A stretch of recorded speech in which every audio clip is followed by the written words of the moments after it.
ഇറാനെതിരെ സൈനിക നീക്കം തുടരാൻ സൗദി കിരീടാവകാശി Mohammed bin Salman US president ട്രംപിനോട് ആവശ്യപ്പെട്ടതായി റിപ്പോർട്ട് പുറത്തുവരികയാണ്. കരയുദ്ധം ആരംഭിക്കാം എന്നുള്ള ആവശ്യം അല്ലെങ്കിൽ കരയുദ്ധം ആരംഭിക്കാം എന്നുള്ള പിന്തുണയാണ് സൗദി കിരീടാവകാശി Mohammed bin Salman US president നൽകിയത് എന്നാണ് റിപ്പോർട്ട്. സംഘർഷ മേഖലയെ പുനർനിർമ്മിക്കുന്നതിനുള്ള നിർണായക നിമിഷമാണെന്നും ഇറാനെതിരെ ആക്രമണം തുടരണമെന്നുമാണ് സൗദിയുടെ നിലപാട്. സംഘർഷം 4ാമത്തെ ആഴ്ച പിന്നിടവേ ട്രംപ് ഇറാനുമായി താൽക്കാലിക വെടിനിർത്തൽ പ്രഖ്യാപിച്ചിരിക്കുകയാണ്. എന്നാൽ ചർച്ചകൾ ഉണ്ടായിട്ടില്ലെന്നാണ് ഇറാന്റെ നിലപാട്.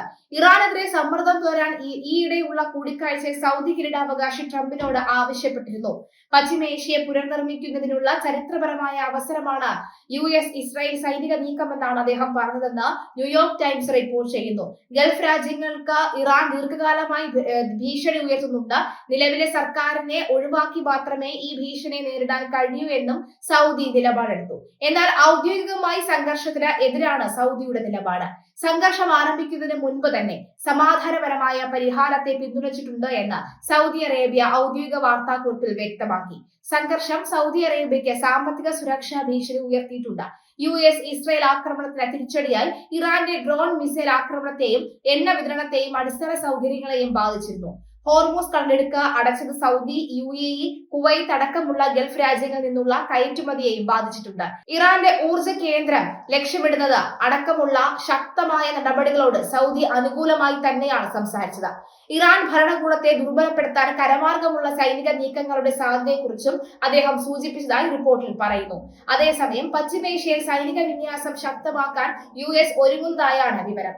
സേനയുടെ എലീറ്റ് വിഭാഗമായ 82ാം എയർബോൺ ഡിവിഷനിൽ നിന്ന് ആയിരക്കണക്കിന് സൈനികരെ മേഖലയിലേക്ക് അയക്കാനാണ് പെന്റഗൺ ഒരുങ്ങുന്നത്. ഇറാനിലേക്ക് സൈന്യത്തെ അയക്കാൻ ഇപ്പോൾ തീരുമാനമായില്ല. എന്നാൽ ഭാവിയിലെ സൈനിക നടപടികൾക്ക് സജ്ജമാവുകയാണ് ലക്ഷ്യമെന്ന് സൂചന. USS ബോക്സർ എന്ന ആക്രമണ കപ്പലിന് അനുബന്ധ യുദ്ധക്കപ്പലുകളിലുമായി ആയിരക്കണക്കിന് മറൈനുകളെയും നാവികരെയും കഴിഞ്ഞ ആഴ്ച വിന്യസിച്ചതിന് പുറമെയാണ് ഇത്. ഇറാൻ ആണവായുധ മോഹം പൂർണ്ണമായും ഉപേക്ഷിച്ചു എന്ന നിർണായക വെളിപ്പെടുത്തലുമായി അമേരിക്കൻ പ്രസിഡന്റ് ട്രംപ് രംഗത്തെത്തിയത് ആഗോള രാഷ്ട്രീയത്തിൽ പുതിയ ചർച്ചകൾക്ക് വഴി തുറന്നിരിക്കുകയാണ്. വൈറ്റ് ഹൌസിലെ ഓവൽ ഓഫീസിൽ വെച്ച് നടത്തിയ വാർത്താ സമ്മേളനത്തിലാണ് ഇറാനുമായുള്ള സമാധാന ചർച്ചകൾ പുരോഗമിക്കുന്നതായും അവർ ആണവായുധങ്ങൾ നിർമ്മിക്കില്ല എന്ന് സമ്മതിച്ചതായും ട്രംപ് വ്യക്തമാക്കിയത്. വൈസ് പ്രസിഡന്റ് JD വാൻസ്, വിദേശകാര്യ സെക്രട്ടറി മാർക്കോ റൂബിയോ എന്നിവരുടെ നേതൃത്വത്തിലാണ് നിലവിൽ നയതന്ത്ര നീക്കങ്ങൾ നടക്കുന്നത്. യുദ്ധം 4ാം വാരത്തിലേക്ക് കടക്കുമ്പോൾ ഒരു എക്സിറ്റ് പ്ലാൻ എന്ന നിലയിലാണ് ട്രംപ് ഭരണകൂടം ഈ സമാധാന നീക്കങ്ങളെ കാണുന്നത്. എന്നാൽ ഭരണകൂടത്തിനുള്ളിലെ ഭിന്നതകളും ഇതോടൊപ്പം പുറത്തു വരുന്നുണ്ട്. അമേരിക്കൻ പ്രതിരോധ സെക്രട്ടറി പീറ്റ് ഹെഗ്സെറ്റിന് ഈ നയതന്ത്ര പരിഹാരത്തോട് താല്പര്യമില്ല എന്ന് ട്രംപ് പരസ്യമായി വെളിപ്പെടുത്തി.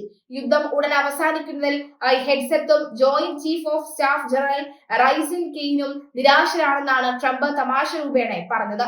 സൈനിക നടപടികളിലൂടെ ഇറാനെ പൂർണ്ണമായും കീഴ്പ്പെടുത്തണമെന്ന നിലപാടിലാണ് പെന്റഗൺ മേധാവികളെന്ന് ഇത് സൂചിപ്പിക്കുന്നു. എങ്കിലും സമാധാന ചർച്ചകൾക്ക് മുൻഗണന നൽകാനാണ് ട്രംപിന്റെ തീരുമാനം. ഇറാനിലെ ഊർജ്ജ കേന്ദ്രങ്ങൾക്ക് നേരെയുള്ള ആക്രമണം 5 ദിവസത്തേക്ക് നിർത്തിവെക്കാൻ ട്രംപ് കഴിഞ്ഞ ദിവസം ഉത്തരവിട്ടിരുന്നു. ഇതിന് പിന്നാലെ ഇറാൻ അമേരിക്കയ്ക്ക് വിലപ്പെട്ട ഒരു സമ്മാനം നൽകിയതായും ട്രംപ് വെളിപ്പെടുത്തി. സാമ്പത്തികമായി വലിയ മൂല്യമുള്ള ഒന്നാണിതെന്നും എന്നാൽ അത് എന്താണെന്ന് ഇപ്പോൾ വെളിപ്പെടുത്തില്ല എന്നും അദ്ദേഹം പറയുകയാണ്. എണ്ണ വാതക മേഖലയുമായി ബന്ധപ്പെട്ട ഒന്നാണോ എന്ന മാധ്യമ പ്രവർത്തകരുടെ ചോദ്യത്തിന് അതെ എന്നായിരുന്നു ട്രംപിന്റെ മറുപടി. ഹോർമൂസ് കടലിടുക്കിലെ കപ്പൽ ഗതാഗതവുമായി ബന്ധപ്പെട്ട വിട്ടുവീഴ്ചകൾ ഇറാൻ നടത്തിയതായും സൂചനയുണ്ട്.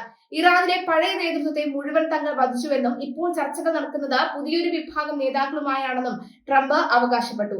ഞങ്ങൾ അവരുടെ നേതൃനിരയെ മുഴുവൻ ഇല്ലാതെയാക്കി. തുടർന്ന് അവർ പുതിയ നേതാക്കളെ തിരഞ്ഞെടുത്തപ്പോൾ അവരെയും ഇല്ലാതെയാക്കി. ഇപ്പോൾ മറ്റൊരു പുതിയ ഗ്രൂപ്പാണ് അവിടെയുള്ളത്. അവർ വിവേകത്തോടു കൂടിയാണ് സംസാരിക്കുന്നതെന്നും ട്രംപ് പറഞ്ഞു.